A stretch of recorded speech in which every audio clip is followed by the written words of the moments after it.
Welcome to the Millionaire Mindcast, where we broadcast weekly interviews with millionaire minds from across the globe to empower you on your journey of unlocking a rich and fulfilling life.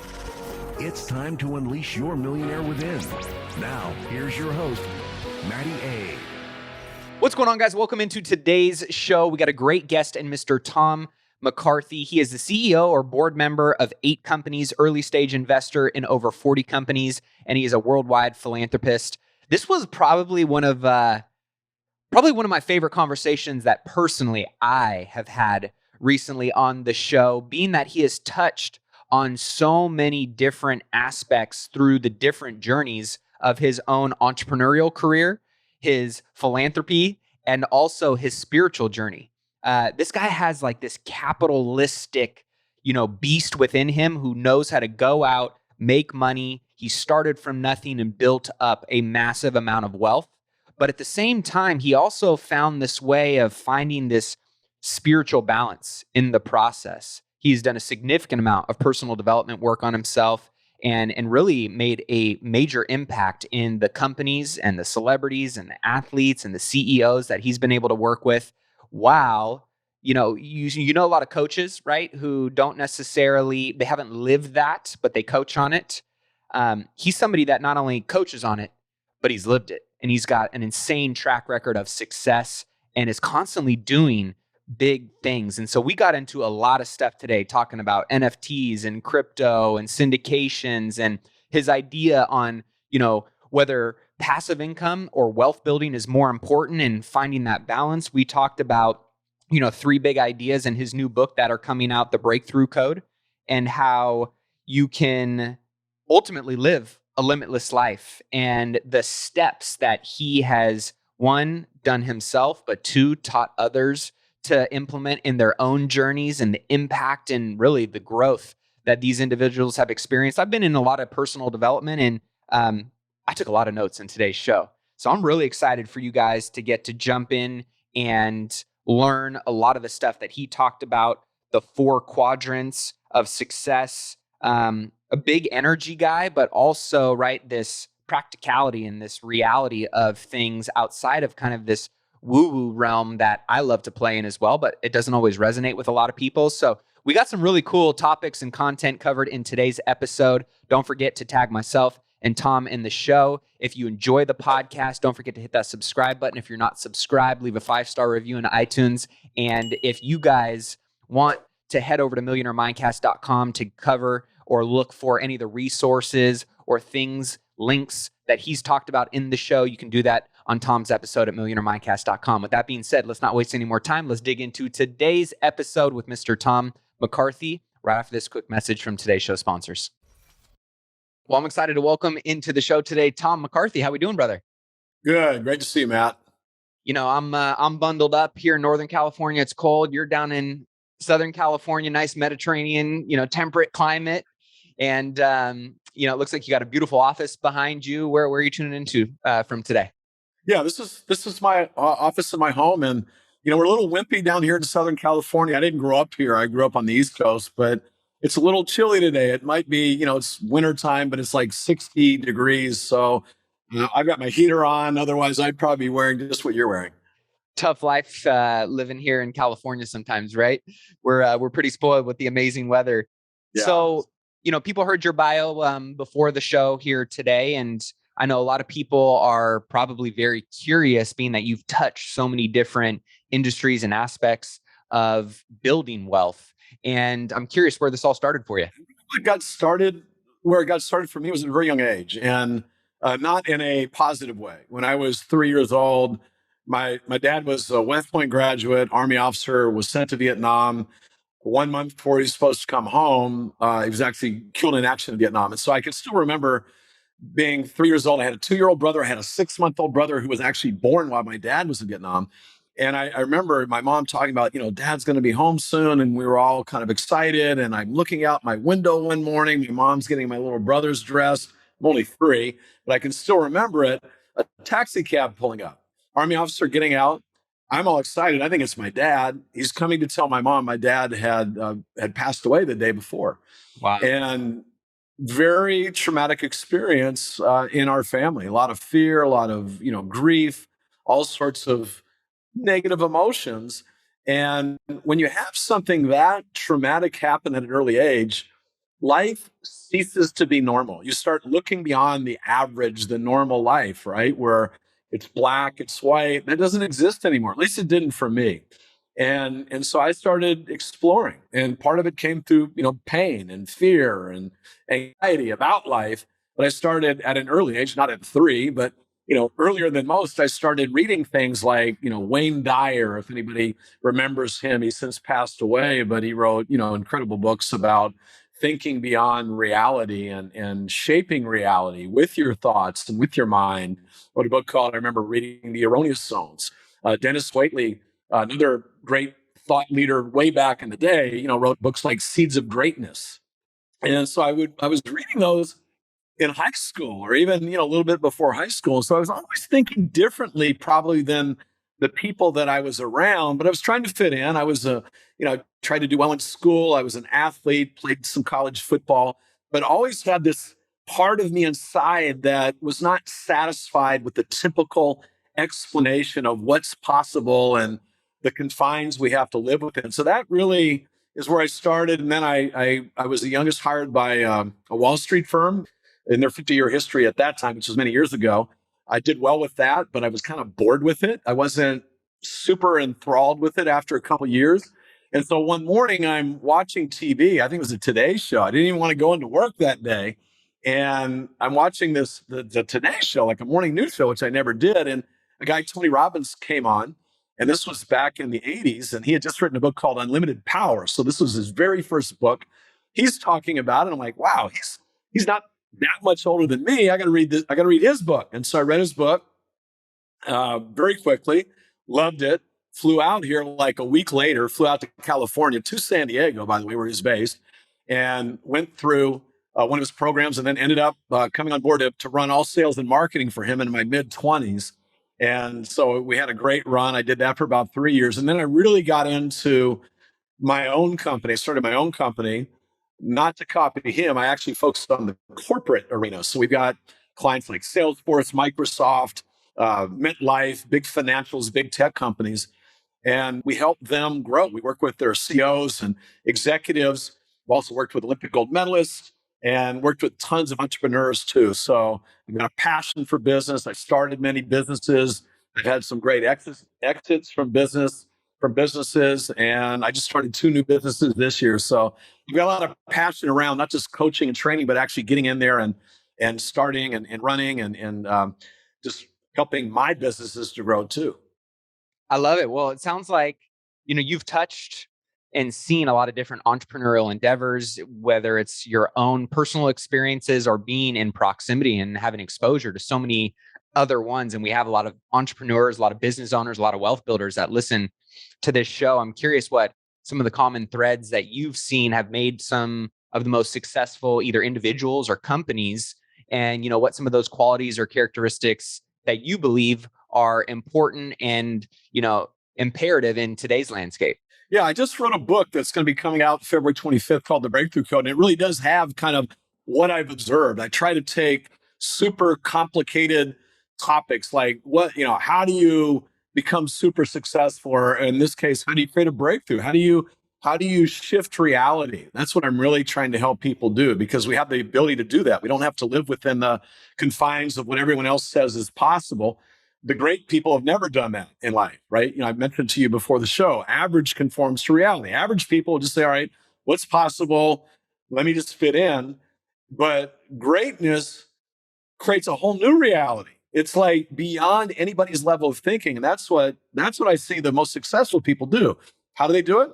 What I've tried to do is codify, and what I like is no more than 3 big ideas. Like if you have to explain it to me in 4 or 5 big ideas. Now you can have sub concepts. Like I have lots of habits under these big ideas, but if it's like 4, 5, 6, 7, and I used to do that. I used to do 7 keys to whatever.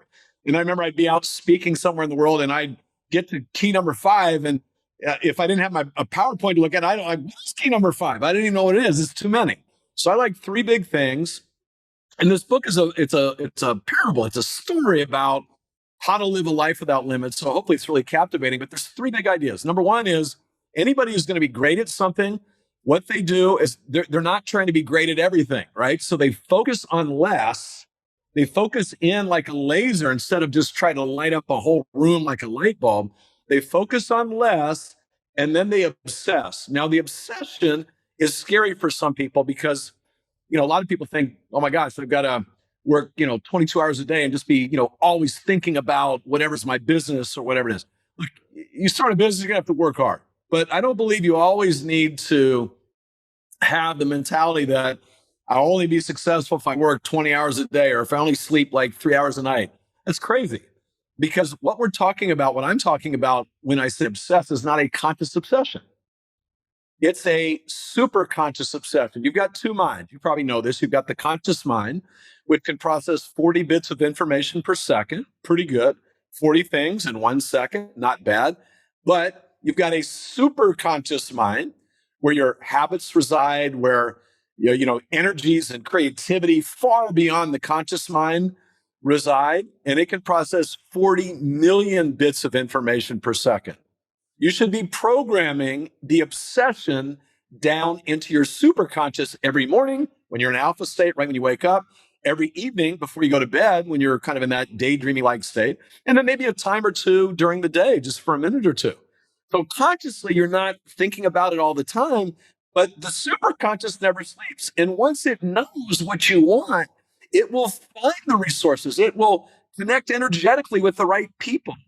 It'll literally create miracles when you've got the right programming. So that's number one.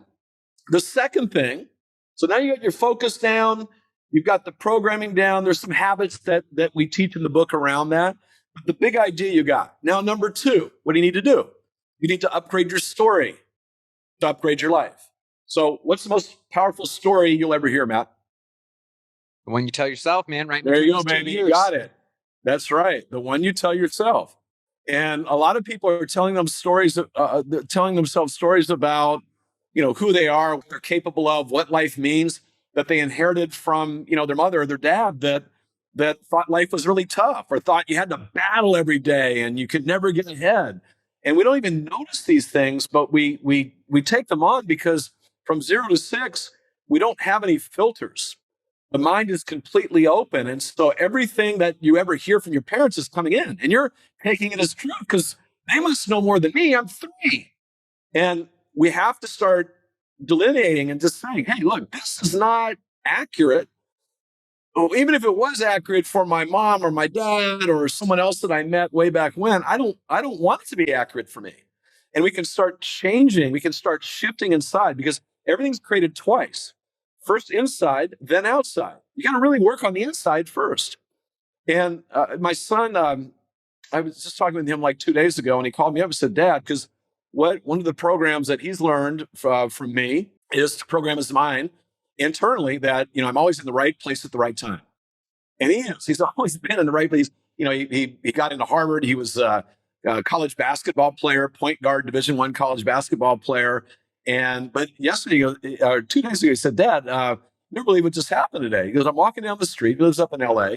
And he goes, I'm walking his dog. And he had a couple of his friends with him. And this guy's just jogging down the street. And all of a sudden, for no reason, he stops jogging. And he starts talking to me and asking me, like, what do I do? And my son said, my son's 25 years old. But he said, my son told him I'm an investor. And this guy was really interested in that. And so they had this great conversation, and he gave my son his information. He didn't even know who he was. He looks him up. He's a guy that runs a founder and managing partner of a $3 billion private equity fund. Mostly it's his family office. So this guy's a billionaire. And my son is working on a deal right now with some senior partners that he works with, where they're working on trying to buy Forbes. And they took another company public. But all of a sudden, from this chance meeting on the street, now 2 days later, they had dinner, and the guy said, the minimum I invest is like 100 million. That's the minimum check I'm writing. But now and they've got, Elon Musk is looking at the deal and lots of people. But just that chance encounter, which wasn't a chance encounter, because my son was always, in his mind, I'm always in the right place at the right time. What if he would have walked past that point or the guy was jogging 5 minutes earlier or 5 minutes later.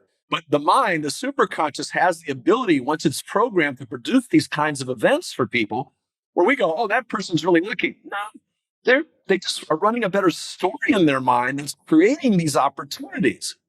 And then the third thing, so you get the opportunity, right? The story creates your opportunities. The third thing is you've got to pack your day with effective action. And it doesn't mean, though, 22 hours of work. Like, effective action could be meditating, because there's recovery actions, and then there's the achievement actions, I call them. And so, like you and I right now, we're hopefully doing something where we're achieving something, we're working, we're communicating, we're hopefully, giving people great ideas.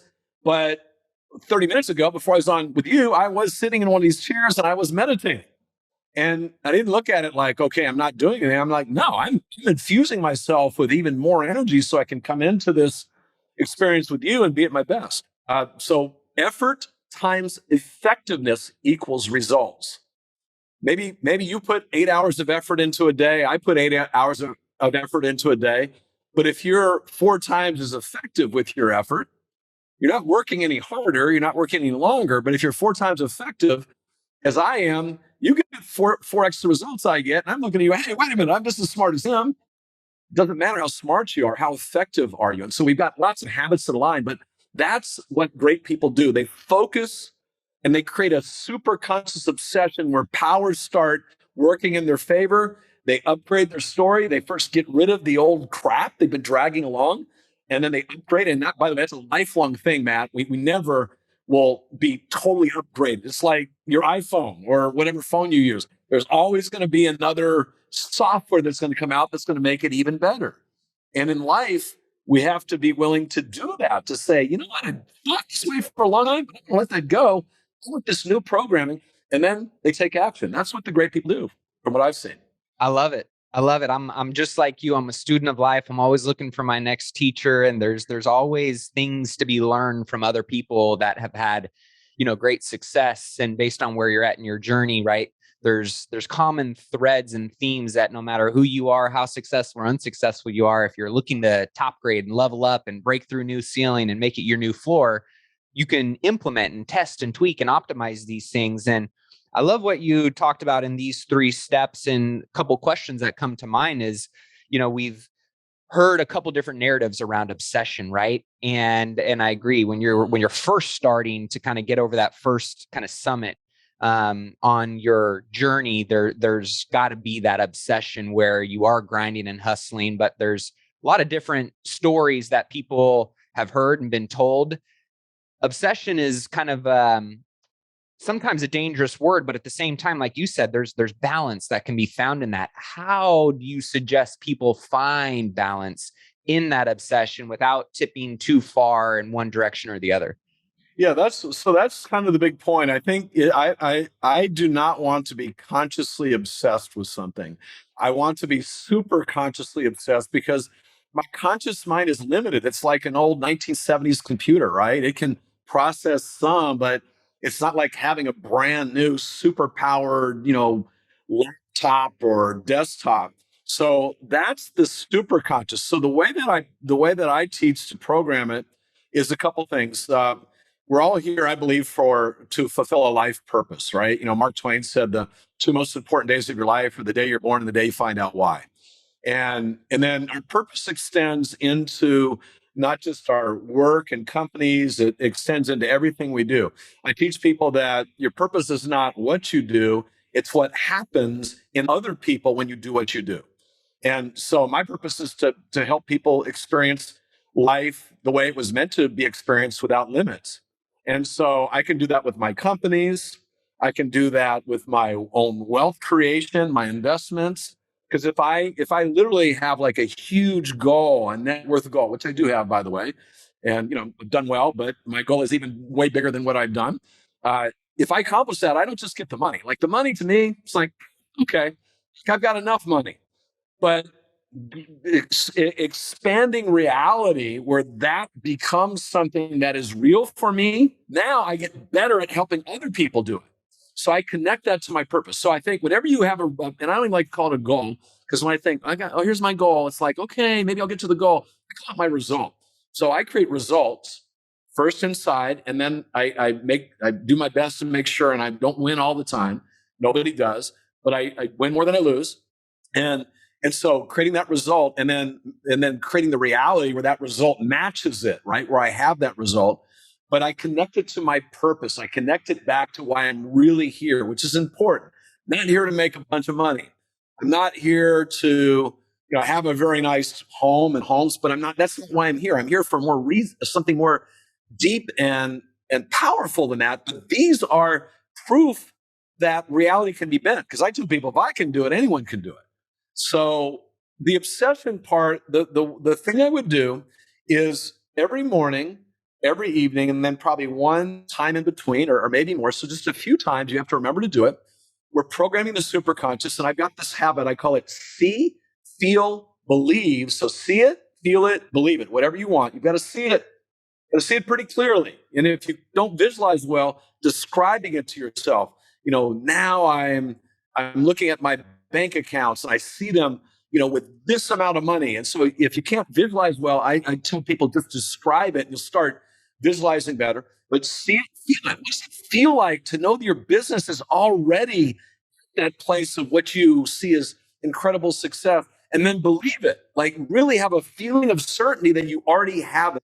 When I work with world champions and they're getting ready to go in competition, that's exactly what I have them do. I have them see themselves executing at the level where they find a way to win. I have them feeling what it feels like to win. And then I have them having them believing that right now it's already happened, which is crazy for people. But if you suspend belief and you allow yourself to do that, now the superconscious has its orders. That's the obsession. The superconscious obsesses, not this crazy maniacal conscious obsession that'll drive you into the dirt and burn you out. I love that, right? Because I think there's a distinction in between those two, the superconscious and the conscious, and how that obsession can be misconstrued sometimes for people that they think it's got to consume them physically all the time. And I think that's a good point to segue into this ideology of a lot of people are confused on, like, man, I know I want to be better. I know I don't want my past to equal my future, and I got to upgrade, my identity and change my thermostat. And that kind of sounds like some of the framework that you use, right? The see it, feel it, and believe it to change that identity or that story, or is there more to that? That's the initial part. That's just really seeing the result and making sure the superconscious knows because a lot of people affirmations in the past, I feel confident, but they didn't really feel confident. They didn't see themselves being confident. They didn't feel themselves being confident. They didn't believe they were confident. They were just using words. The mind does not really understand words. It understands visualization. That's why athletes visualize. That's why, pretty much any successful person is visualizing what they want before it happens. And it understands feeling. It understands, and belief is just a feeling of certainty. So that's the missing link for most people. They want big things, but they see the big thing outside of where they ever are, and they never really quite reach it. You've got to see yourself having that big thing. Like, and then story is different, right? So story is just doing additional little programs that you're driving down into the superconscious. Like one of the stories one of the aspects I have in my story is I attract to me the people, events, and energy to enhance my prosperity and fun. I deserve the best life has to offer. But I see that, I feel it, I believe it. It's not just a saying for me. About time. I have enough time to do everything I need, and I choose to do it and do it well with time to spare. Before I was like, I don't have enough time. I never tell myself that story anymore. It's a crap story. Never have enough time is a great way to be frustrated and feel overwhelmed. Right? But people go, well, Tom, you don't realize I don't have enough time. You have the same amount of time as everybody else. Right? So stop telling yourself that story and tell yourself you have enough time to do everything I need. Now, maybe it means delegating. Maybe it means being more effective with your time, but don't tell yourself you don't have enough time. That's a crap story that a lot of people get caught up in. That's great. I think that's a perfect, topic to tie into this effective action piece, right? A lot of people mistake movement for achievement. They think just because they're busy or that they're moving around and, trying and doing a lot of things, that they're actually moving the needle forward in the most effective ways that make the greatest impact in their life. And you talked about the recovery actions and the achievement actions. And Yeah. I'm a big believer in habits and disciplines, and I try and not only look at, reflect on, and tweak and optimize my own, but I'm always curious and learning about others as well who are high achievers and who find way to do things very effectively in shorter periods of time and are kind of hackers, right? And I'm curious what some of yours are, or others that you work with, in terms of the maybe most important recovery actions and achievement actions that people might be able to spotlight and narrow the scope down to some really critical key, needle movers. Yeah, and I think everybody needs to find their own. Like, mine may not work for someone else, but I make sure I get sufficient sleep. I didn't used to. I used to think, sleep is for losers, right? I remember, when I was Tony Robbins, still a good friend of mine, but he had this saying, sleep less, live more. And then he, now he sleeps more, right? Because he understood like, hey, that's not a great long-term recipe. You got, right, with sleep, you've got REM sleep, where it's rapid eye movement sleep. And what you're doing there is you're dreaming, but you're more than dreaming. You're letting go of all the stresses of the previous day. Do you want to bring the stresses into the next day? Well, if you want to bring the stresses into the next day, make sure you don't get enough sleep. Make sure you don't get enough REM sleep. The other type of sleep that is really important is deep sleep. And deep sleep is where your tissues repair. Do you want to go into the next day without your tissues repairing and being repaired and your immune system being compromised? Then great. Don't get enough sleep. So, I get enough sleep. I have lots of different processes. One, I told you, every morning I'm programming myself. Like, I'm just running a program, just like, putting it down into the hard drive. Every evening I'm putting it into the hard drive. I always get some exercise, but it varies. I may do Qigong. I may do hard cardio, some weights, and may just go for a walk, but I'm always doing that. And then typically I can't always do this. I shouldn't say I can't, because I could, but I choose not to always do this. But typically I'm not starting my, kick-ass part of the day until ideally 10 o'clock. Now, it doesn't mean I'm not doing anything prior to 10. I'm getting myself ready. I'm doing my meditations. I'm doing my workout. I'm doing my programming. I'm doing, maybe a little time just talking with my wife in the morning. My two kids, but actually one of them is still here, but the other one I mentioned lives up in Los Angeles. So I make sure I'm just like really getting ready for the day. Now, I don't always do that. Sometimes I start at 8, sometimes I start at 7. But most of the days, I don't feel like I need to do that. I can, because I've got good leverage. I've got really good people in my companies that can do great things for me, and teams and even just, collaborators that I work with. I can do that. And sometimes I'll work, into the evening. Like, in the evening time before I go to bed is usually my study time. So I'll do some stuff with my wife. Then she'll go to bed. I don't stay up really late, but I might spend an hour reading, or spend an hour like just working with my mind to work on shifting reality, right? Which I believe in alchemy. So, that's kind of some of the habits of my day. And then I'll usually midday, I'll meditate.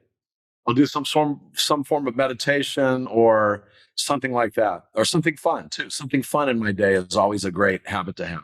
Yeah, I love that. You talked about alchemy, and I know that you're a big believer in energy, and obviously the breakthrough code is an exciting parable and story around, the powers of being able to utilize energy and a lot of the strategies and techniques that you're talking about to live life without limits. And I believe that we are, same as you, we are power plants, and we have the ability through how we program ourselves to be unlimited energy and can project that out into the world to get the results that we desire. And I'm curious to learn a little bit more about the breakthrough code, and maybe some teasers of what people might be able to find in the book. Yeah. So the 3 big ideas are in the book, and it's a young person that is in business and has tons of talent, but struggling, like not knowing how to really focus in and create that super conscious obsession, not knowing that the story that he's bringing into everything he does, which is kind of making him stuck, is something he can control and change, not knowing truly how to have effective action in your day. Like, for instance, one thing that everyone should do is, I call it, have your network of be taking some time each week to build your network of empowerment. people that you can add value to, that have power and reach, that also can return value to you. You don't ask for them to do anything for you up front, but people that are maybe beyond where you are in terms of achievement in their life, but building that network. Almost all the opportunities that come to me now, and I'm talking about huge opportunities, like I've had been able to participate in 3 IPOs this year alone, or actually last year, 2021, where I made a lot of money, but they weren't generated by me.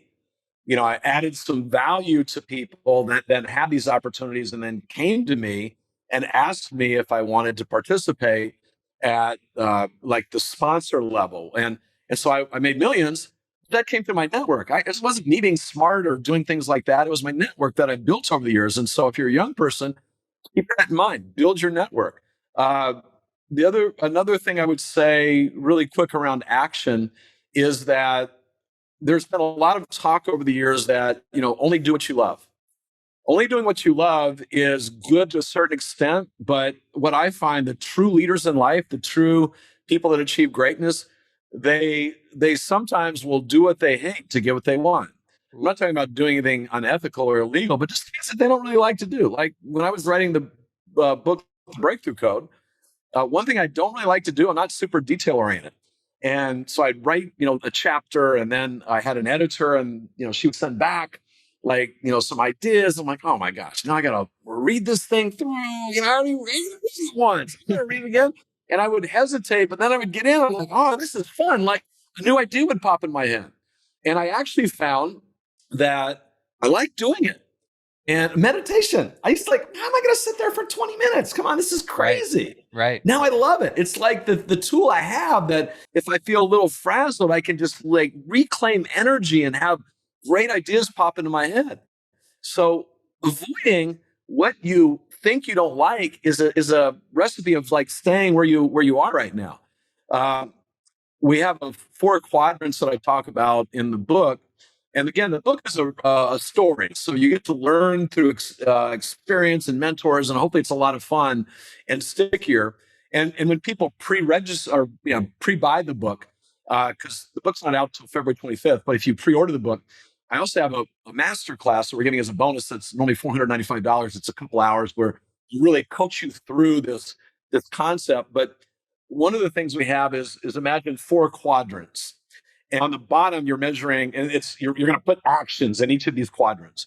But at the bottom, you've got impact on results. So if you go towards the left, there's things you do that we all do in our day that have very little impact, meaningful impact on the results you really want to achieve. And then if you go farther to the right, there's things you can do that have tons, really get you there more effectively and faster.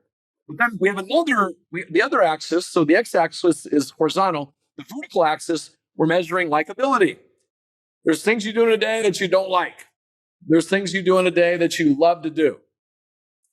The breakthrough quadrant is the lower right-hand quadrant because it's the things you don't like to do that have huge impact on your results. They need to be done, either leverage by delegating, but sometimes you need to dip your toe into those things and do them. And it's the gold that no one's mining.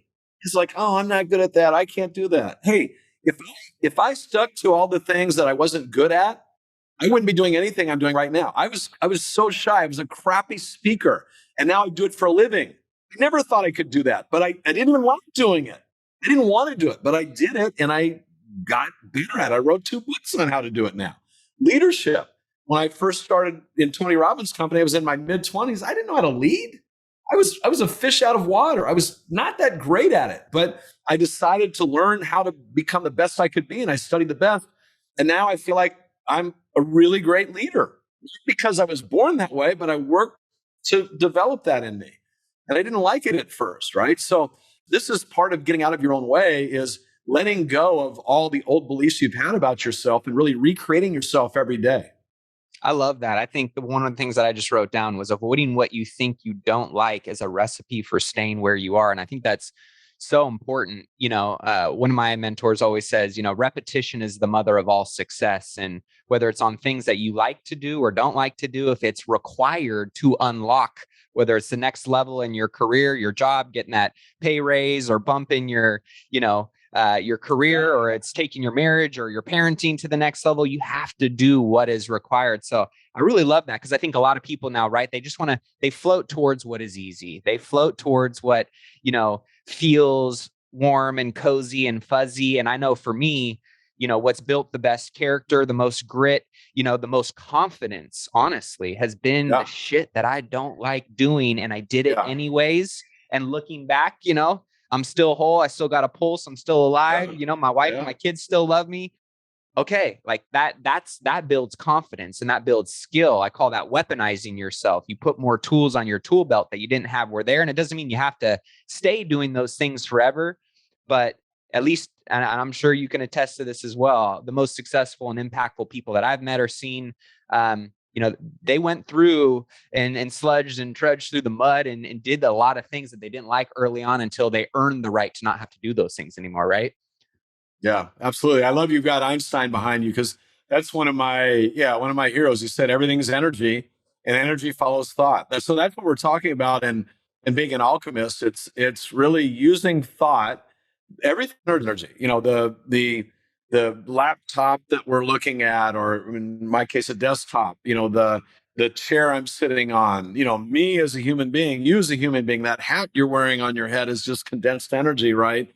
Vibrating at a certain frequency. But everything's energy, and energy follows thought. That's what Einstein said. Probably one of the smartest people to walk the planet. And what he discovered is that we can create with our minds.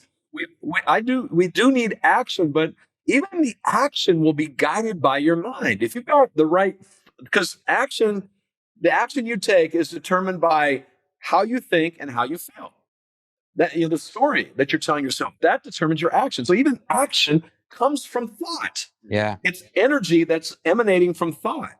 So I love that. That's a great, I love the colors there too. I've got to find that. It's vibrant, man. I like vibrancy. I like energy, like you says, right? And I think that's such an important thing for people nowadays, with so many different distractions and so many different, paths that you can take. Where attention goes, energy flows. So you really have to make sure that attention is, like you said, laser focused, simplifying, less is more, making it that obsession. And so some really great stuff here. I want to turn the corner a little bit in terms of, you've got this, spiritual and energetic and holistic approach about you, but I also can see that you've got this drive and this, passion for creating wealth and for growing your wealth and for making an impact with your wealth. And you mentioned a net worth goal. I always love to know, for people, is net worth more important to you, or is passive income more important to you? Well, yeah, they're both really important. So when you're growing wealth, sometimes you'll sacrifice some passive income to create more growth.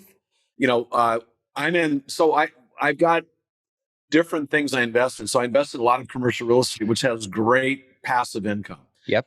And I've got, people managing it. Also, I have quite a bit of residential real estate. So some we're flipping, some we're actually buying and holding and leasing and renting. But I'm not out there buying it. I'm not out there. The other thing I've learned is I invest with experts. So I find the very best people, and then I have them do that work for me. And so, like my commercial real estate, almost all of that I buy along with a billionaire friend of mine. That's what he does really, really well. That's not my forte, looking at apartment complexes or shopping centers and making decisions. But he's amazing. And back in 2008, I think it was, I had not invested with him prior to then, but he was a friend of mine. And they had the big market crash. And I said, his name is Mark. I said, Mark, I'll never have the time, because he's older than me, right? I've never had the time to ever catch up to your expertise. I said, but I'd love to co-invest with you. And he said, sure, I'll let you do that. And so I came on and we bought, at that time, actually bought residential real estate, even though most of the stuff is commercial. We bought like 1,000 houses in Las Vegas. And so houses that had been $285,000, $300,000, we bought for like $85,000 a piece. The rents did go down, so we have tons of great income. And then we sold them to think it's Morgan Stanley or some big group, bought the whole lot. So I do like passive income. I used to not do that because I was thinking just growth, growth, growth. Right. But I like passive income. But what I'm doing with that income, I'm not using it to live on. I'm reinvesting it, so I'm compounding. So that's what I love to do with passive income. But I also like growth. I'm in some. I was a late adopter for crypto, but now I'm in, fairly big and NFTs, but also kind of the picks and shovels like the blockchain. And then I'm EdTech. Is one of the IPOs that we did this year was an educational technology company, and then lots of other different things. Cannabis manufacturing plant, like just like crazy stuff. And these are all things that typically I'm doing through other people that have had lots of success, and then I'm investing with them. And then some is just me, but less of that. I love it. I mean, it's and you answered a couple of the questions that I was going to ask you already in terms of different vehicles and how you like to structure deals. It sounds like there's some co-GP syndication type stuff that you guys are doing. Obviously, some stuff that you're doing on your own, exploring some stable asset classes, and also some new exploratory green asset classes. So I love that. Would you say your kind of overall portfolio makeup between stocks, real estate, and maybe some fringe alternative investments? Yeah, that's a great question. I think I'm pretty heavily weighted real estate. My daughter, who was an All-American soccer player at UCLA, and then she worked in private equity for a few years. We're building a complex out in Joshua Tree, California, which a lot of younger people are going out there now. So we're building luxury homes out there on 20 acres that we're going to be Airbnb-ing. So I, on quite a bit of real estate in the southeast part of the country. So I would say probably, and even stuff over in Europe, we own commercial building, but I'd say pretty heavily weighted real estate, maybe 60%. And then I manage some of our equity portfolio, but I have like some money managers actually managing a chunk too. And then, just like special purpose type things, like so that a couple of the IPOs I did this year were SPACs, so special acquisition companies. And I was a sponsor in a couple of those. So I had sponsorship shares and so just like different things. Like it's really pretty crazy. I don't do everything though. I'm very careful. I don't, because I've been dumb in the past, right? Where I've put money when I was younger into some stuff that looked too good to be true. And you know what? It was too good to be true. Yeah. And so I've certainly have lost money and I've learned. And now if I'm going to put a big chunk in, I'm going to do it with somebody who has a track record and has some success. And that's cost me a little bit. Like one of the IPOs that actually it didn't go public last year, but it will go public this year, was an energy company. And young guy dropped out of Yale, brought it to me, super smart guy. He started an organization called Helena to solve the world's biggest problem. So this was like an electrical storage, alternative storage type company, alternative to batteries, really cool concept, came out of Bill Gross's Idea Lab. And the young guy brought it to me, and we were investing in like $100 million valuation. And there's some players in there, like SoftBank was coming in, Aramco, but I'm like, how much should I put in? So I didn't put in, I put in a reasonable amount, like a couple $100,000, like it wasn't like crazy money. Right. And then they just announced they're going public last year. So it's been announced, but they haven't actually done the merger with the SPAC, where it was about an 8X, like, within a year for me. Phenomenal. So I made some good money, but I'm thinking, gosh darn it, right? Why didn't I put, million would have been 8 million, or 10 million would have been 80 million. Yeah. I had 200,000 in it. So, I can't be greedy, but the lots of different things like that'll pop up. A lot of them I say no to. Yeah. The crypto space I think is kind of crazy right now because there's a lot of there's some smart money going in, there's some really good assets, and there's some dumb money going into some assets that look really good right now that'll end up being worthless. So you have to be careful with that too. And that's part of even programming. My programming that I do with myself around wealth is to make great decisions and find a way to win. I avoid making, not that I'll be perfect and I'll make some mistakes, but I avoid making serious mistakes that cost a lot of my net worth. Yeah, well, I think you mentioned something that we talk a lot about as well. Is I invest in different syndications as well, and I have my own syndications. We've done apartments. We're doing a ground up opportunity zone right now on the Riverwalk in San Antonio for a Nice. boutique hotel. And yeah, it really does. It comes down to obviously the pro forma is one thing and the opportunity is one thing.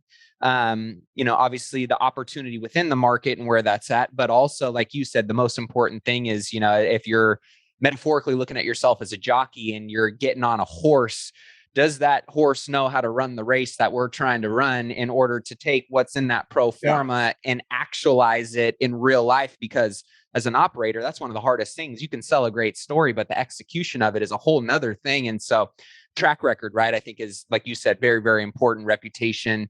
And I always love hearing different kind of decision-making matrices or, buy box criteria and how you kind of narrow that down. So really cool stuff, because I love your approach in terms of the practicality of it. But then there's also this intuition, this experience and this gut feeling that I can tell kind of drives some of your decision-making as well.